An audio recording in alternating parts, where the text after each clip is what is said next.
Hello friends, I'm back with another short video to talk more about how the outer planets are coming into this magical, harmonious configuration at this time. I'm Jeffrey Mark Rutner. I am a shaman, an astrologer, and a healer, and I appreciate all of the support from our last video on the 4th of July, Independence Day, and I call it an interdependence message, and shared that this amazing configuration that was going on. And I want to go into just a little bit more depth today to do it a little bit at a time. So today I have created this circle with the planet symbols in these directions that are associated with where they are in the sky at a particular moment. The pattern that is set up here is for the Sunday morning configuration when things come into such a tight harmony. One of the reasons we astrologers are so geeked out about this is because to have all of these outer planets coming into the same degree of their sign, in other words, coming into an exact geometry. That is what is so amazing, because their cycles are so long and different. And so this is set up for Sunday morning, July 19th at sunrise. And the strongest time is going to be from sunrise to the actual solar noon. In other words, when the sun reaches that highest point. All of these things are going on, but the most concentrated time is from 7:30 a.m., talking Central Time now, 7:30 to 8:30, because that's when the moon comes along and activates everything. Now, the piece that I want to focus on today, I'm just going to go over here to this planetary symbol, which is Pluto. Pluto is about death, rebirth, and regeneration, and it is in the sign, or its energy is being focused through the lens of Aquarius. So this can represent many things, but just to give you a couple of short nuggets, let's focus on the idea of Aquarius is about equality, social justice. It's about inspiration, it's about the future, and it's about community of equals. Pluto was in Aquarius when the United States was brought into being, when the Constitution was written, and the idea that all human beings are equal. So, focus on the idea of regeneration of communities of like-minded equals. Let's focus on that energy. And in 1966 and 67, the planet Uranus, which I'm just going to point to over here, was right here with Pluto. So you had the planet of evolution, of going very deep, Pluto, and the planet of revolution, of bringing in our energy, our highest self from these highest points. Coming in, the revolutionary and the evolutionary came together in the 1960s. And so a lot of things began with that cycle. And right now, we have Uranus. That planet is in a trine. In other words, they're helping each other do their work. So one aspect, again, there's a shadow side, which I won't talk about today. But one aspect is this notion of regenerating equality and coming into empowered community.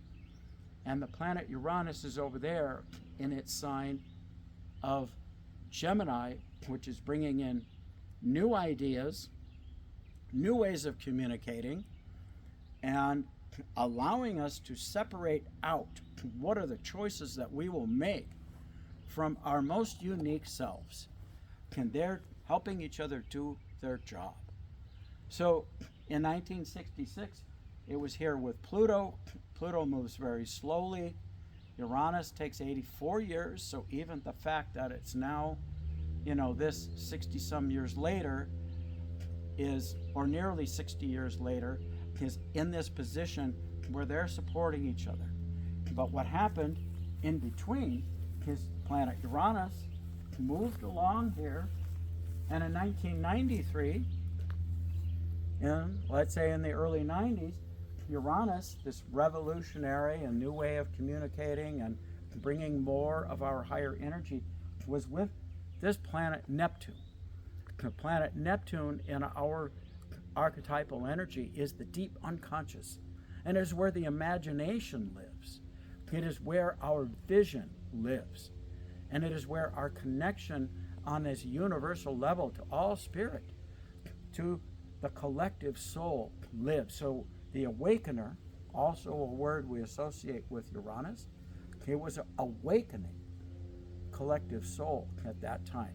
Again, there's a shadow side to this. I won't talk about that today. I want us to focus on the notion that now this planet Uranus is sitting in between these two. This planet of deep, the depth, death, rebirth, regeneration, and empowerment. The planet of the revolutionary, the awakening, can enlightener, Uranus, can here in the center is Neptune.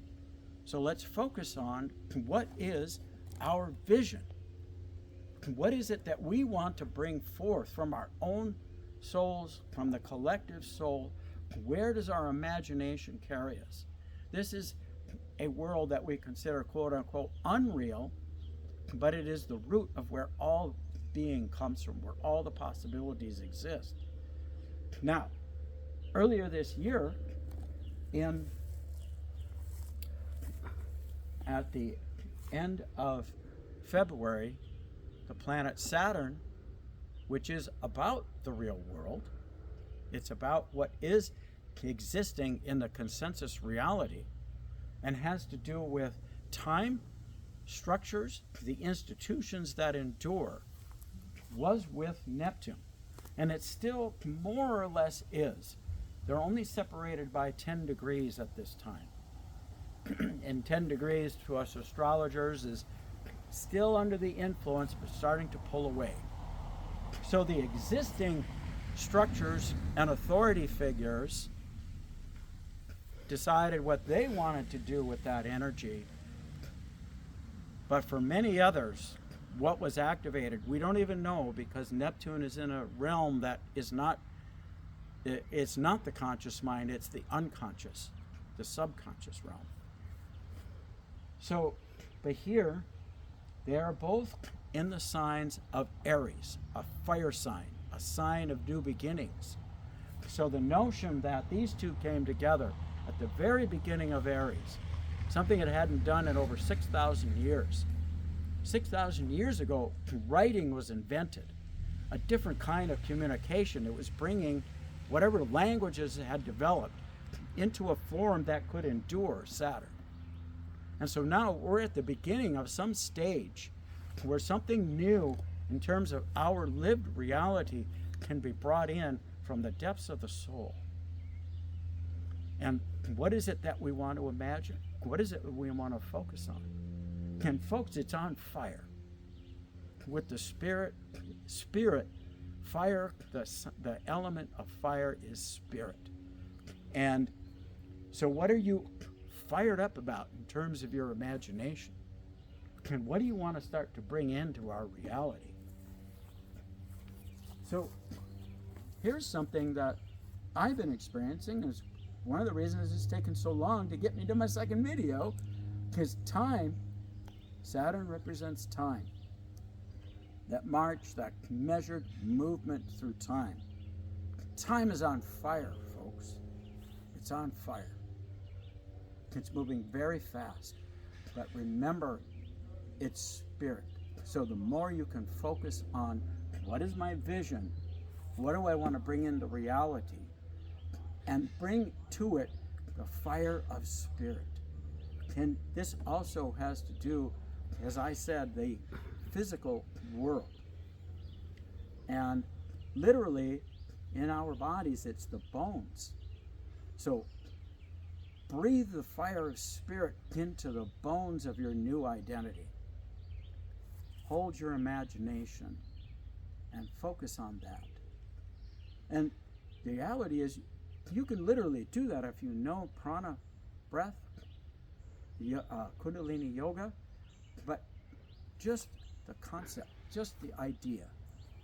Breathe the fire of spirit into your bones, of the new identity, of the new structures, institutions you want to bring in, and hold that vision of your imagination. And that being at the middle point between the evolution from the very depths and the revolution from what is new in our mind and the choices that we're going to make. And with that, I'll complete this segment and wish you the very best until next time. You can find me, if you want a reading, if you want to learn more in depth, to have spiritual guidance, astrology-informed spiritual guidance, or life coaching, or have deep energy healings. You can find me at my website, jeffreygruttner.com. If you appreciate this information, give it a thumbs up and share. I hope that it inspires you, and I look forward to talking to you again next time. Haumatakiyos.